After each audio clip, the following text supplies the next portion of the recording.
மதுராந்தகம் தொகுதி வெற்றி வேட்பாளர் திருமதி எஸ் அமுலு பொன்மலர் அவர்களுக்கு வாக்குப்பதிவு இயந்திரத்தில் வரிசை எண் 1 உள்ள பட்டனை அழுத்தி உதயசூரியன் சின்னத்தில் வாக்களித்து வெற்றி பெறச் செய்வீர்.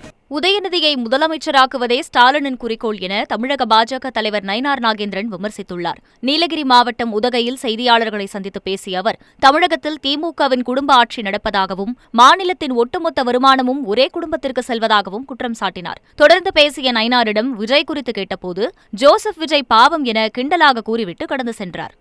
அதாவது துணை முதலமைச்சராக இருக்கக்கூடிய உதயநிதி ஸ்டாலின் அவர்களை முதலமைச்சராகும் அடுத்த கட்ட திட்டம் அதுதான். பழைய 2021 தேர்தலுக்கு முன்னாலேயே நாங்கள் அரசியலுக்கு வரமாட்டோம்னு சொல்லி உதயநிதி ஸ்டாலின் அவர்கள் சொன்னாங்க. அதுக்கப்புறம் அரசியலுக்கு வந்து தேர்தலில் நிற்க மாட்டோம்னு சொன்னாங்க. அப்புறம் தேர்தலே நிற்கிறாங்க. அமைச்சராக்க மாட்டோம்னு சொன்னால் அப்புறம் இப்போ துணை முதலமைச்சரே ஆக்கியிருக்கிறாங்க. முன்னாள் முதலமைச்சர் கலைஞர், அப்புறம் தற்போது நமது முதலமைச்சர் ஸ்டாலின் அவர்கள், உதயநிதி ஸ்டாலின் அவர்கள். தமிழக தலைவர் திமுகவுக்கும் எங்களுக்கும் தான் போட்டின்னு ஒவ்வொரு முறையும் அதே சொல்கிறேன்.